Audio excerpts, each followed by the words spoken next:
We left off with our protagonist getting dressed up with Siddh, Muthu, and the new child in our protagonist's life named Ganesha, which is certainly foreshadowing.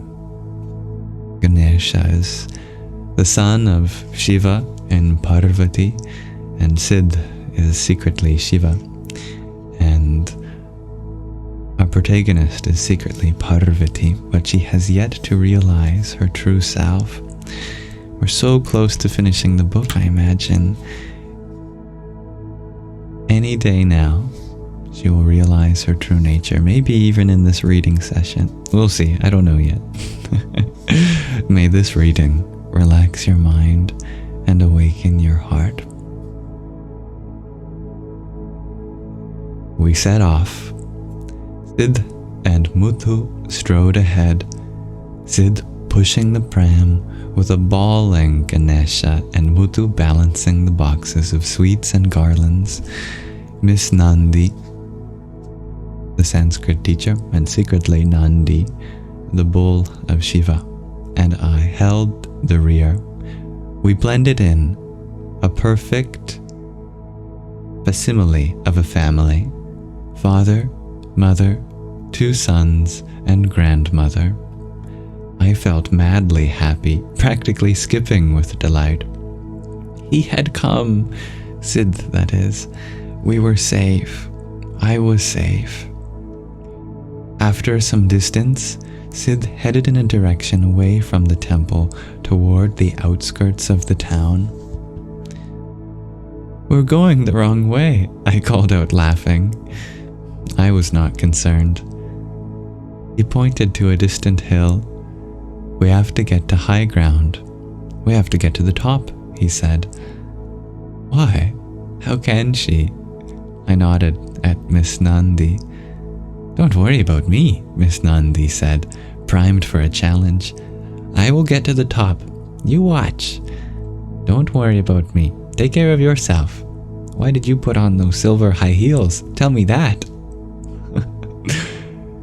Siddh and Muthu, the pram, Ganesha, and the offerings made it up the hill rapidly.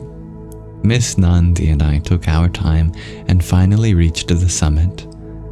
We sank onto a couple of boulders. There were 2 scraggly trees, but no temple or shrine.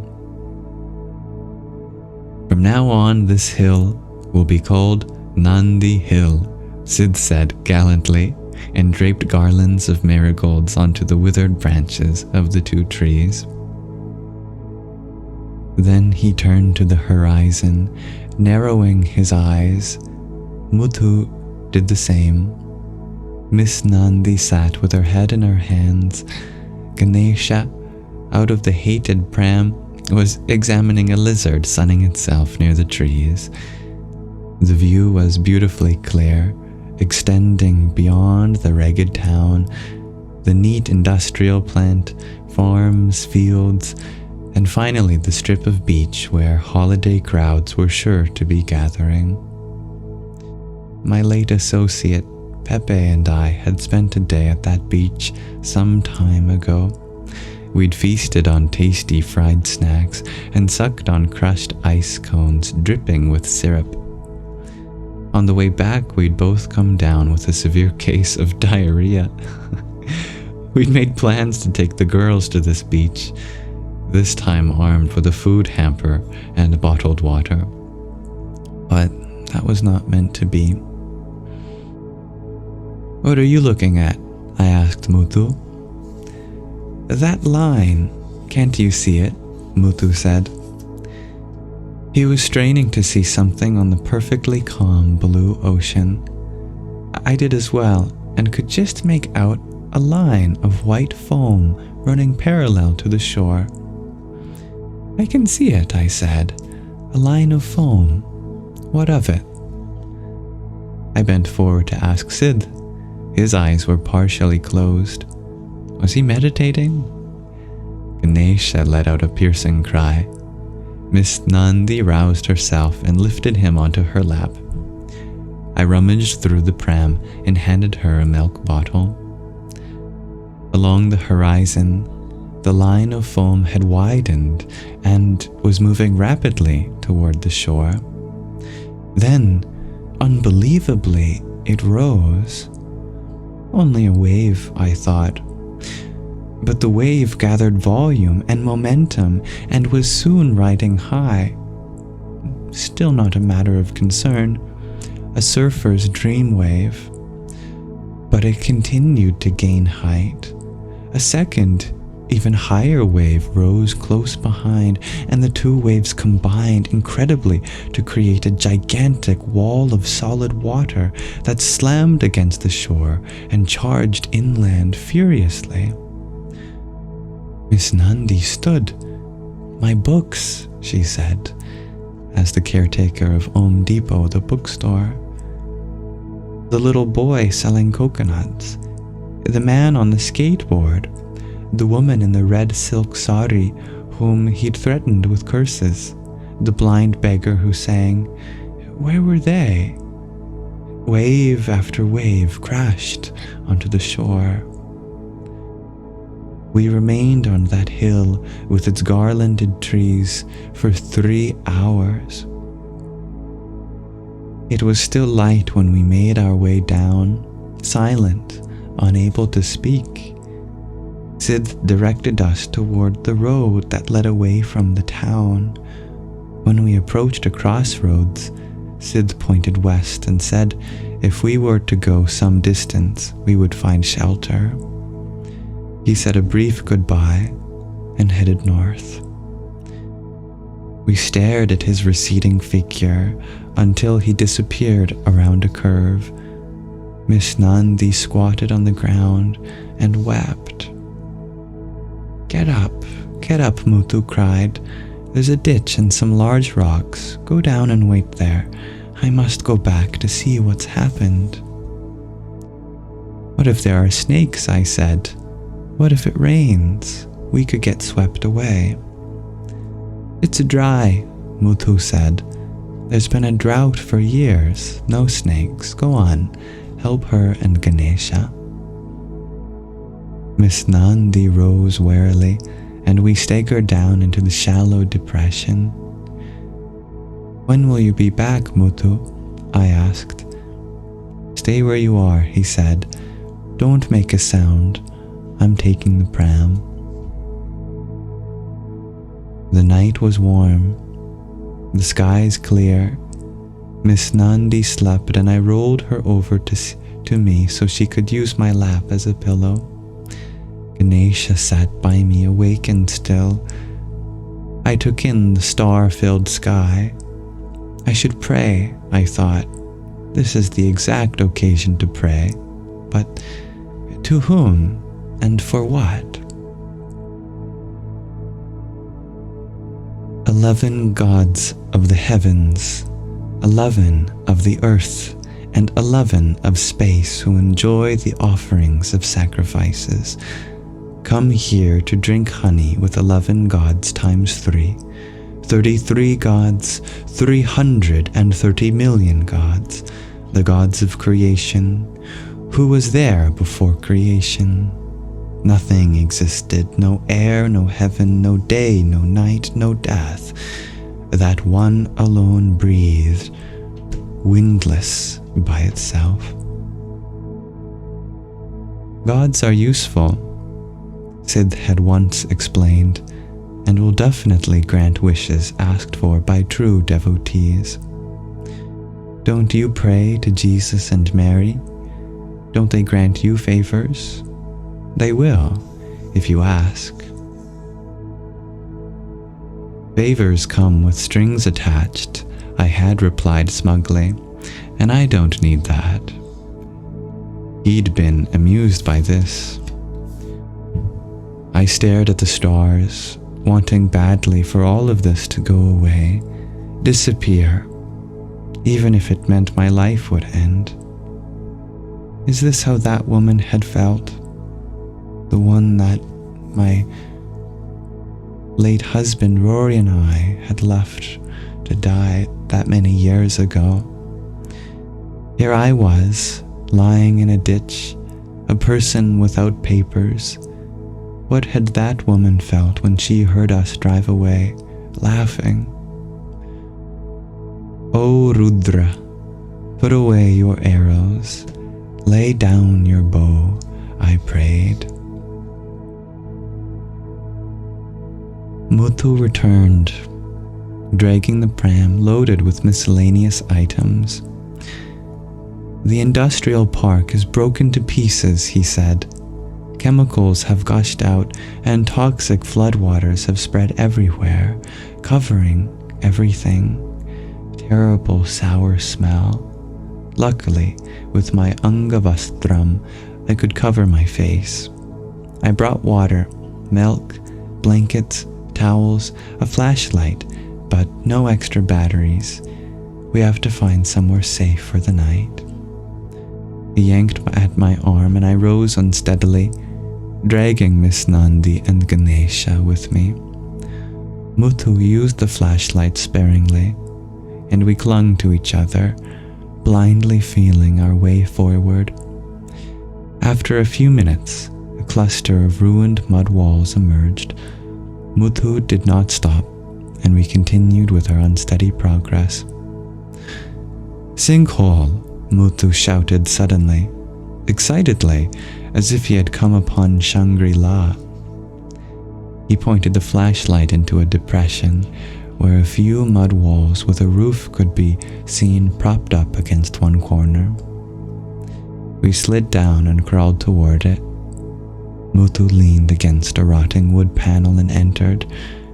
There were two small rooms, one leading to the other, strewn with pieces of newspaper, cardboard, dried leaves, and hardened animal droppings. A white mouse popped out and scampered across. "Mousy!" Ganesha screamed. "Get rid of it," I whispered to Muthu. "Freddy! Freddy!" Ganesha screamed hysterically. "Freddy?" Muthu caught the mouse and found a box to hold it. Then he tipped the contents of the pram onto the floor and left with the pram and flashlight. Miss Nandi, Ganesha, Freddy, and I huddled together and waited fearfully in utter darkness. Muthu returned at daybreak with water bottles, a loaf of bread, a box of cookies, pants, 2 shirts, a few saris, and 2 pots, all with a distinct sour smell. "My books?" Miss Nandi asked. "Nothing left," Muthu said. "My trunk, under my bed, with my cash," Miss Nandi whimpered. Muthu ignored her. "We'll stay here for a few hours," he said, "until the Red Cross comes, until someone comes, then we'll go to our village." The Red Cross did not come, not that day, or the next day, the next week, or the next month. No one came. We did not get to Miss Nandi's village, because the village was not there, Muthu said. It had been reduced to rubble. "Maybe an earthquake," he said. Water was the pressing need. Muthu's reconnaissance of this bone-dry country unearthed a rusty water pump several miles away. I took it upon myself to get to the pump at 3:30 in the morning with the pram loaded with empty plastic bottles. I would stand in a line of mostly women, fill the bottles, and return in time to leave with Muthu in the other direction, where we found work as laborers, carrying baskets of stones on our heads from here to there for a road building project. There were others like us, raggedy, skinny, dust-covered people who, like the women at the pump, had not known any other kind of existence. I fainted one burning hot day, and I was told not to return. Muthu habitually on the lookout for new opportunities, approached the large house and convinced the head servant to try me out. At first, there was outright hostility from the other servants, who objected to me, how do I pronounce this word, vociferously. What a word that is. I had no caste. I was worse than an untouchable. The head servant hired me anyway. He was short on staff, but he made sure I understood that my duties were strictly confined to cleaning the compound. I was never to stop into the house. Each morning, after I returned with water, I shared a bowl of boiled grain with Miss Nandi and Ganesha, then left for the rich man's house, several miles away. With a long grass broom, I swept away leaves and household waste into neat piles, which I carried to a dumping ground. During the hot, dry months, I made a thick cow dung paste, which I spread in a layer on the floor of the portico, another new word for me. Children of the house returning from school gave me a wide berth, but nevertheless threw garbage and pebbles at me. But my punctuality, my thoroughness, and my general indifference swayed the head servant, and he kept me on. Sometimes leftover rice and lentils and rotting vegetables were placed on a banana leaf for me to take home, which I had to scramble to reach before stray dogs got to it.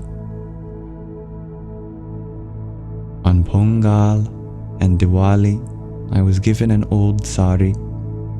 Once I was given a broken toy truck over the tearful objections of the son of the house. "You are my baby Krishna," his mother consoled him. "I am getting you a new, bigger, shiny truck and a big box of ladoos," she said. "That sweeper also has a son. Let her have it. You are getting so many toys. If you give away this toy, which you do not play with anymore, you will get so much punya karma, good karma, from baby Krishna. Be a good boy and give," she cajoled. I thought of Ganesha and how he had adapted to our hardships and deprivations with such ease, content to spend his days with Miss Nandi, his sole companion, plucky Freddy, Mousy, having passed away. Muthu took up work where he could find it. He did not give us details of where or what kind of work, but he returned every 2 weeks or so for a few hours, bringing bags of household items, some tattered books, toys for Ganesha, and old newspapers. He threw a ball with Ganesha, and their cries and laughter brought great comfort to Miss Nandi and I. We would feed him a meal as best we could, and he would leave.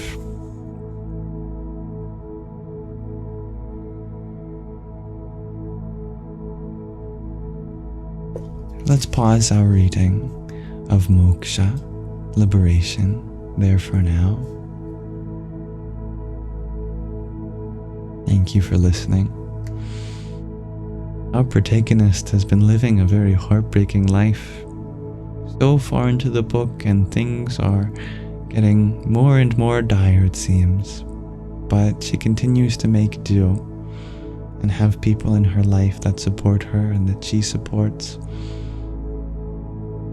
I look forward to continuing how this journey unfolds with you. She's got plot armor. It's very true, Bubbles. So thank you very much for listening.